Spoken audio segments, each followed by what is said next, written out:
Voici, il vient. Son retour est imminent et il vient chercher les vrais adorateurs, ceux qui adorent le Père en esprit et en vérité. Le Messie ne vient pas pour les dénominations, protestants, pentecôtistes, évangélistes, néo-apostoliques, témoins de Jéhovah.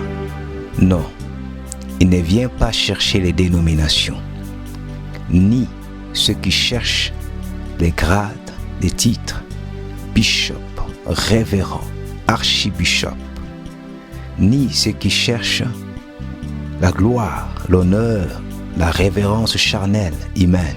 Non. Mais le Fils de l'homme vient pour ses bien-aimés. Il vient pour ses élus, ses appelés et ses fidèles. Voici, il vient, la récompense est avec lui. Il s'appelle la parole d'Élohim, le chemin, la vérité et la vie. Il est le maître de tous les maîtres, le roi des rois, Yeshua HaMashiach, appelé Jésus-Christ de Nazareth. Aujourd'hui, le Très-Haut a disposé mon esprit par la puissance de l'Esprit Saint à publier les diverses visions qu'il m'a données par sa miséricorde, parlant du retour du Messie. Écoutons ça et prenons ça avec amour, crainte et tremblement, chers auditeurs, pour que nous soyons édifiés, encouragés, fortifiés et même sanctifiés, sachant que notre roi revient très bientôt pour que nous puissions régner avec lui si nous souffrons aussi avec lui et pour lui. Je le publie aujourd'hui afin de réveiller notre conscience, puis de chercher par l'Esprit Saint à être prêt pour l'avènement du Fils de l'homme. Langue, tribu, nation et peuple, réveillons-nous et passons outre l'enfer afin que le temps ardent de feu ne puisse pas nous voir, car le châtiment éternel est réel. L'enfer, le Hadès est réel, la mort éternelle est réelle. Oh, la parole sainte déclare dans le livre d'Ézéchiel que le Très-Haut, le Tout-Puissant, notre Père, ne souhaite jamais la mort d'un pécheur. Mais ce qu'il souhaite pour un pécheur, c'est la repentance. Qu'il souhaite la repentance, la conversion pour la vie éternelle. Le 25 du 3e mois 2014, dans ma vision nocturne, je voyais qu'il se faisait si tard. Nous étions au milieu de la nuit.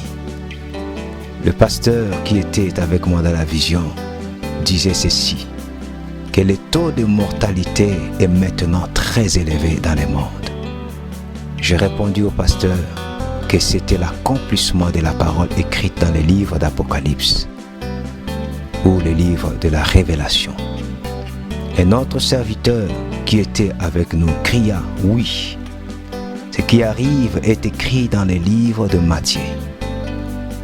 Et soudain, j'ai entendu dans mes oreilles une voix qui cria et dit, Yeshua revient très bientôt.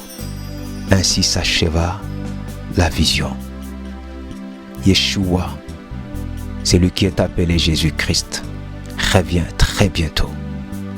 Frères et sœurs bien-aimés, habitants de la terre, le livre d'Apocalypse nous parle sur les 7 sceaux, les 7 trompettes ainsi que les 7 coupes.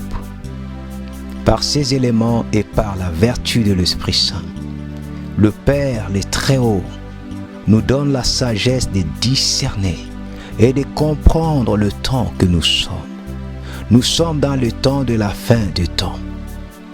Dans le livre de Matthieu chapitre 24, le Messie trace ce que nous appelons le calendrier eschatologique en rapport avec son avènement ainsi que la fin du monde. Le signe que le Messie a prédit prophétiquement dans Matthieu 24, nous vivons ces signes aujourd'hui. Nous voyons ces signes aujourd'hui.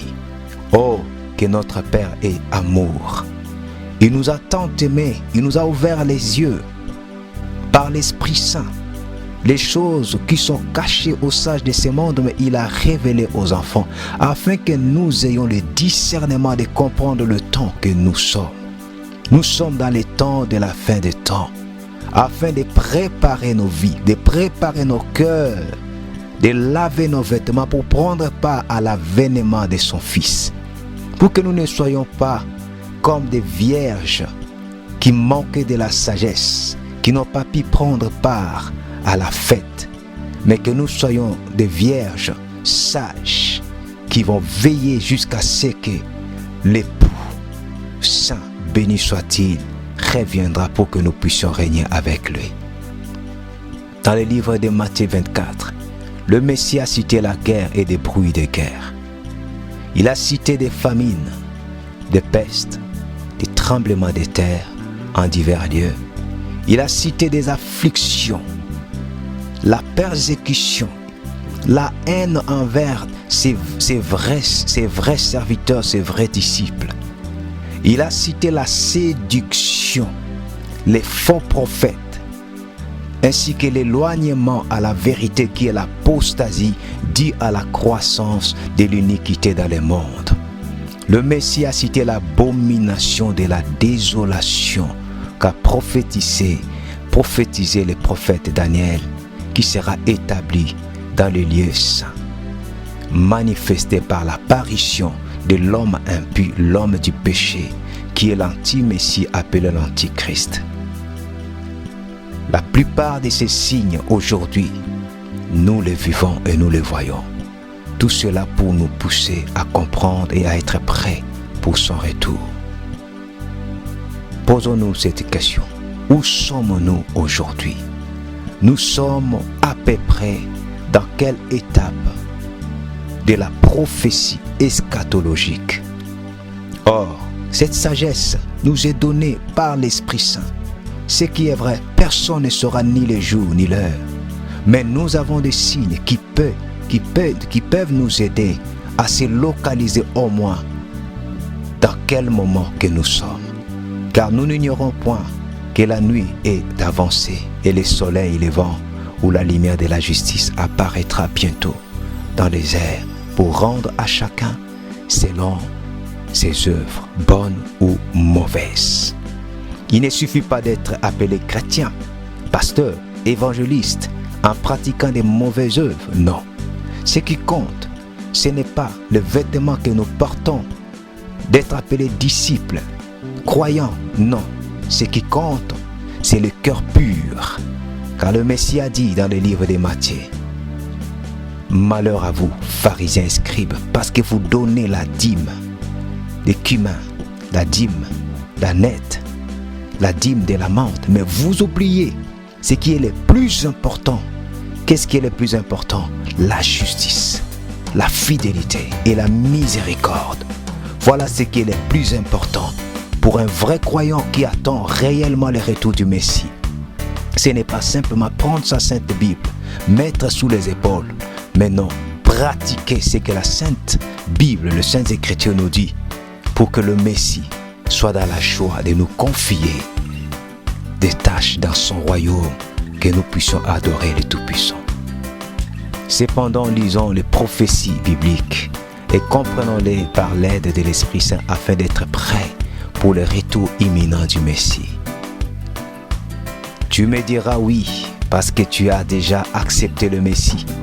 Tu pars à l'assemblée, à la Keïla ou bien à l'église. Beaucoup prient et restent dans la religiosité. Ne fuis pas, ou encore demeure dans le joug du paganisme. Bien-aimés, tout cela ne nous aidera pas à être trouvés purs pour se tenir debout devant les fils de l'homme. Comme je le dis, c'est notre relation sincère, intime avec le Fils de l'homme qui nous aidera à tenir debout. Et l'Esprit Saint est là pour nous aider à garder notre sainteté, pureté par la miséricorde du Tout-Puissant. Car dans cette première vision, nous avons compris que l'Esprit m'a révélé que Yeshua revient très bientôt. Beaucoup disent que ça fait longtemps que nous avons commencé à entendre les gens dire « Il revient bientôt, il revient bientôt ». Mais ce que j'ai remarqué dans cette vision, l'Esprit Saint ne m'a pas dit par cette voix que le Messie revient bientôt, mais il m'a dit il revient très bientôt. C'est-à-dire, le temps s'approche, bien-aimé.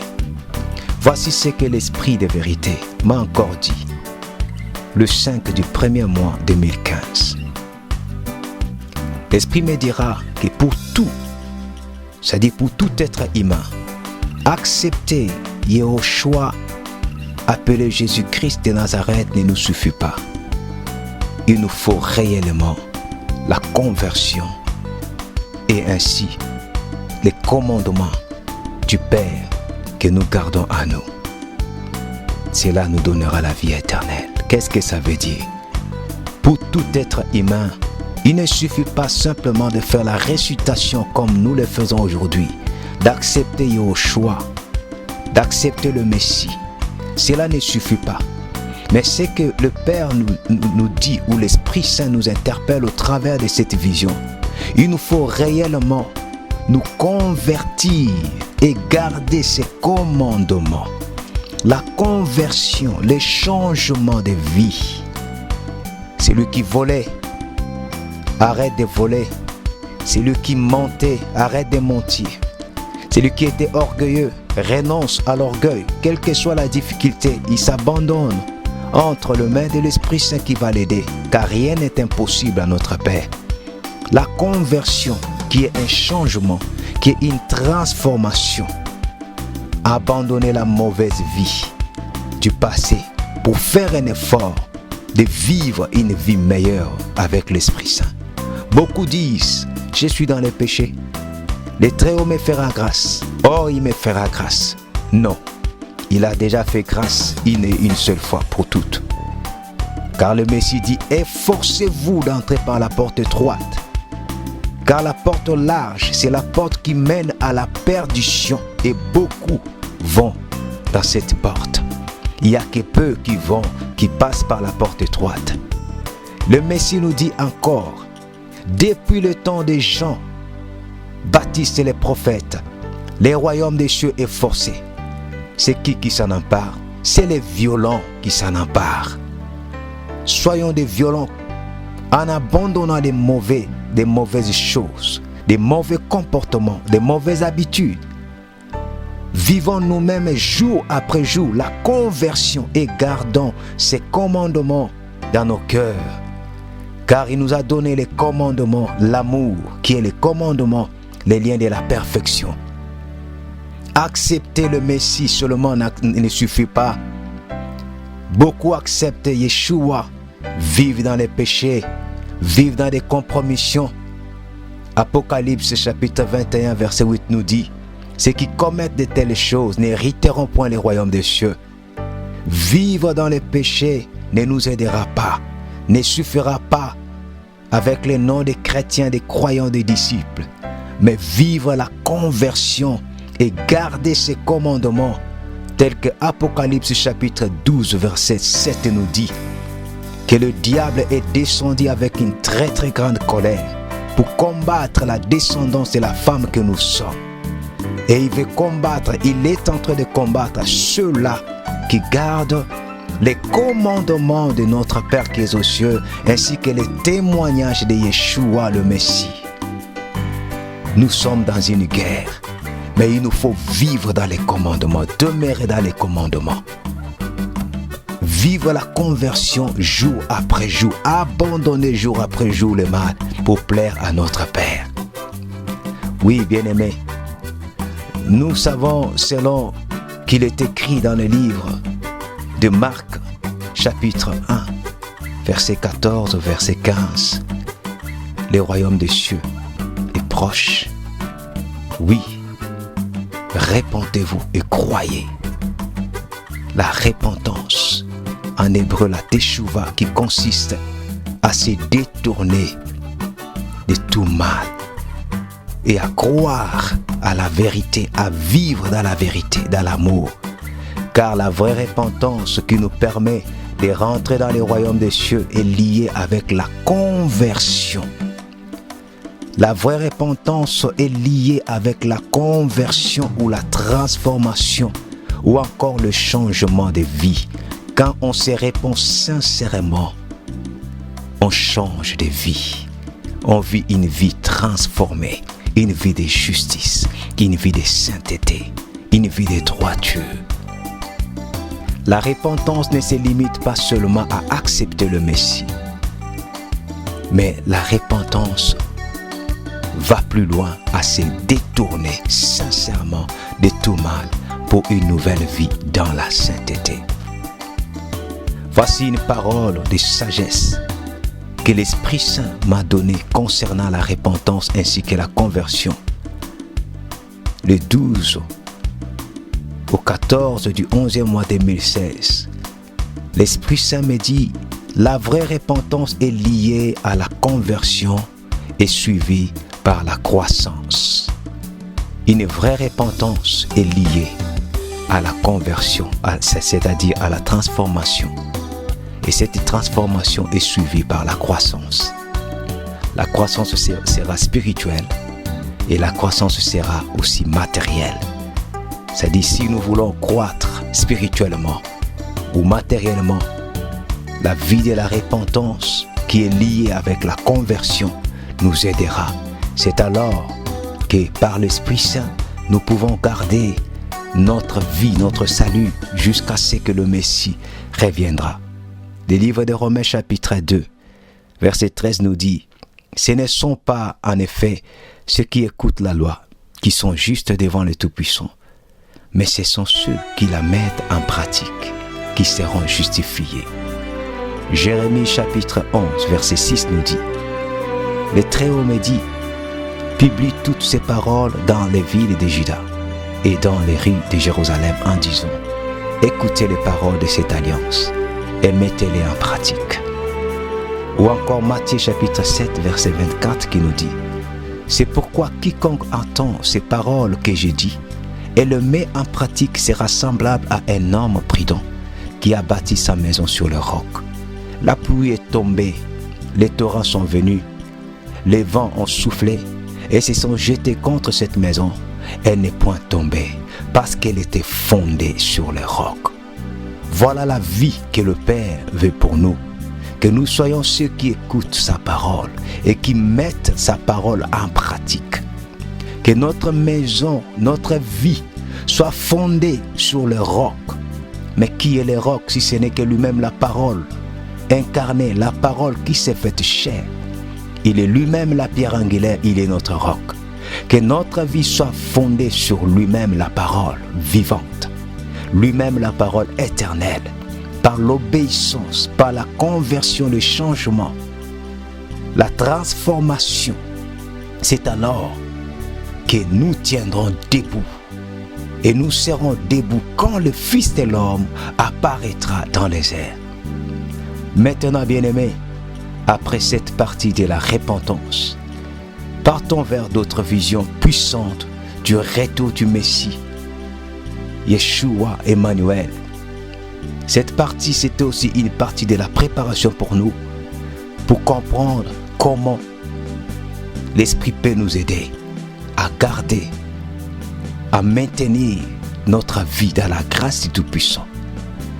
Et l'Esprit Saint, le leader parfait et les conducteurs par excellence, témoignent et certifient à propos du retour imminent du Messie, le Fils de l'homme, le Prince de paix, qui vient rendre à chacun de nous selon ses œuvres.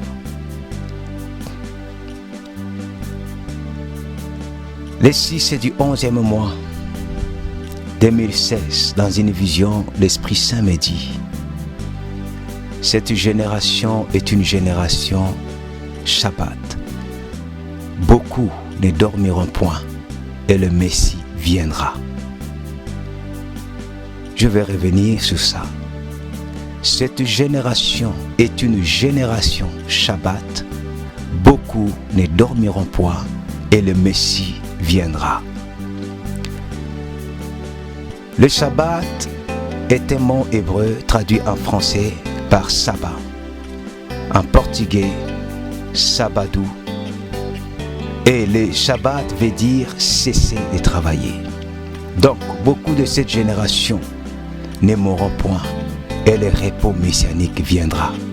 C'est ça la vision. À savoir que le sabbat de cette révélation n'a rien à voir avec le sabbat hebdomadaire, appelé en français le samedi de toutes les semaines.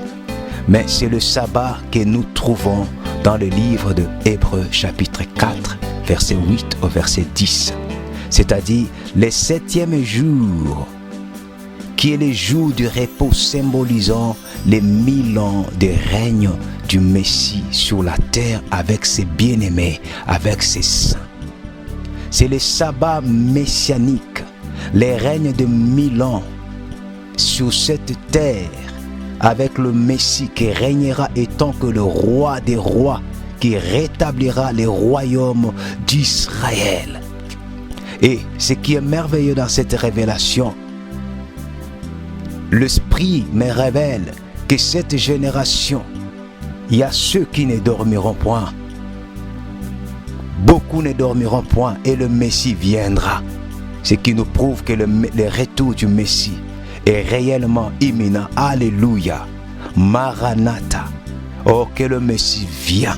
Car nous attendons ce moment avec grâce et miséricorde que le Père nous fera.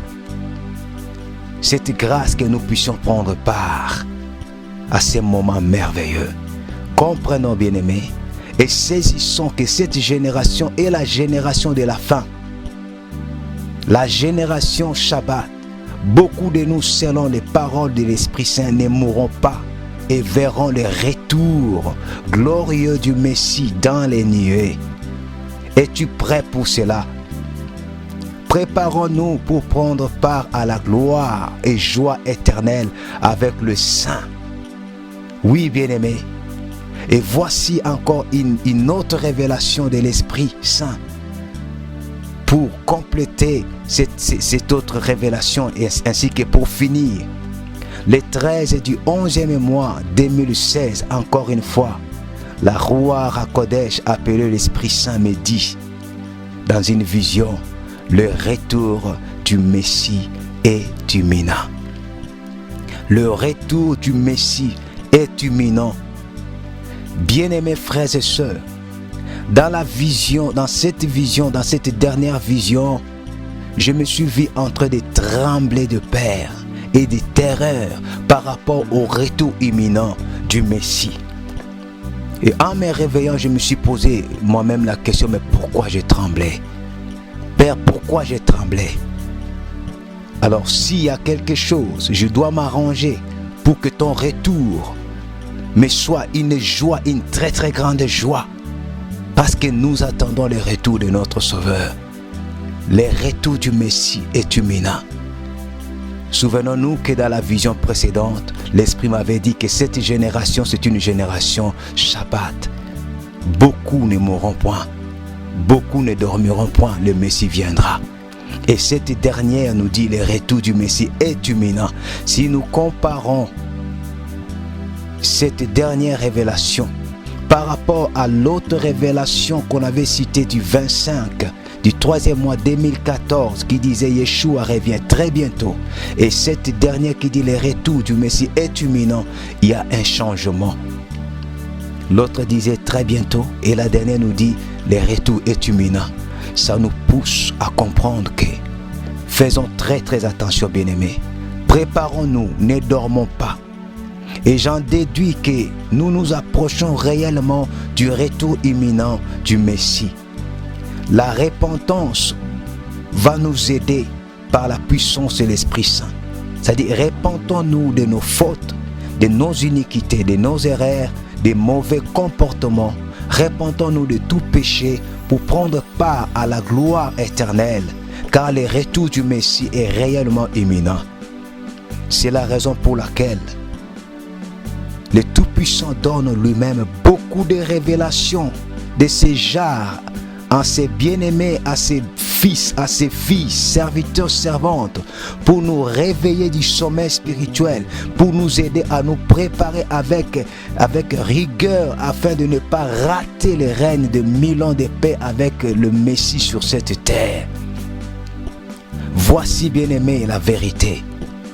Et voici ce que la parole dit dans le livre d'Apocalypse chapitre 2, verset 11, que celui qui a des oreilles entende ce que l'Esprit dit aux assemblées. Celui qui vaincra n'aura pas à souffrir la seconde mort.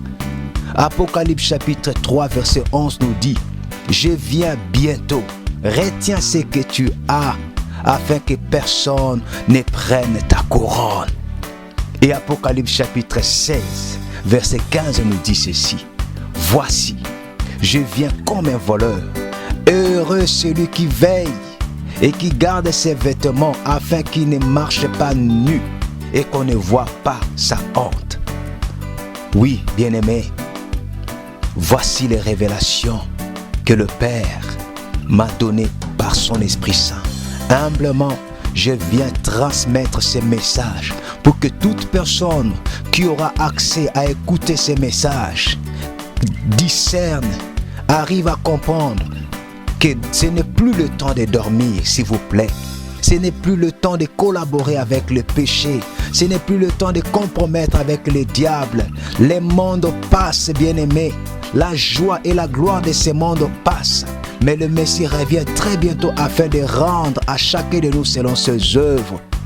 La parole nous dit ceci, à quoi ça servirait à un homme de gagner ce monde s'il perdait son âme? Beaucoup sont morts. Peut-être aujourd'hui ils regrettent. Souvenons-nous de l'histoire de Lazare ainsi que des mauvais riches qui regrettaient, qui disaient au père Abraham d'envoyer Lazare pour annoncer la bonne nouvelle à ses frères. Or c'était déjà trop tard. Mais aujourd'hui nous avons des gens qui reviennent de la mort à la vie, qui nous témoignent qu'il y a l'enfer, qu'il y a le temps ardent de feu, la seconde mort. Il y a aussi le règne du Messie. Choisissons, bien-aimés, ne dormons pas dans les péchés. Ne dormons pas dans les mal, dans des compromissions. Soyons réellement debout. Soyons réellement vivants par l'Esprit Saint. Abandonnons-nous entre les mains de notre Père. S'il y a des péchés, s'il y a des incapacités, s'il y a des faiblesses, s'il y a des infirmités, recommandons-nous entre les mains de notre Père. Dans sa grâce infinie, il nous pardonnera. Et il nous donnera la force de nous relever. Il nous lavera dans le sang précieux de son Fils, le Messie Yeshua, afin que nous soyons prêts. Serviteurs, servantes, agneaux, brebis, réveillons-nous. Et même toi qui n'as pas encore accepté le Messie, si tu as la grâce d'écouter ce message, s'il te plaît, je t'en supplie, accepte le Messie Yeshua, Jésus-Christ de Nazareth, comme ton Seigneur et ton Sauveur, car il a donné sa vie pour toi. Il a été cloué sur le bois pour toi, pour payer les prix de tes péchés, afin que tu crois seulement, que tu crois seulement pour recevoir la vie. Car c'est lui seul qui est la vie éternelle. Jean chapitre 3, verset 16 nous dit, car le Tout-Puissant a tant aimé le monde. Oui, il a tant aimé le monde. Il a tant aimé le pécheur. Il a tant aimé les malfaiteurs, les voleurs. Oui, il les a aimés. Et il a donné son Fils pour eux. Il a donné son Fils pour toi et moi. Et la parole dit, afin que quiconque croit, quiconque, pécheur, malfaiteur, sorcier, magicien, impudique, prostitué, quiconque croit, ne périsse point, mais qu'il ait la vie éternelle. C'est maintenant qu'il faut croire. C'est maintenant qu'il faut se repentir. C'est maintenant qu'il faut confesser que j'accepte le Messie dans ma vie comme mon Sauveur, comme mon Maître, et je vais le suivre. Que le Père vous bénisse Gardez cette parole dans vos cœurs, dans vos esprits, dans vos âmes, que le retour du Messie est imminent. Cette génération est la dernière génération. Beaucoup ne dormiront point et le Messie viendra. Shalom. Que la gloire soit à notre Père qui est aux cieux, le Tout-Puissant, le Saint d'Israël, Yah, le Créateur du ciel et de la terre. Alléluia. Amen.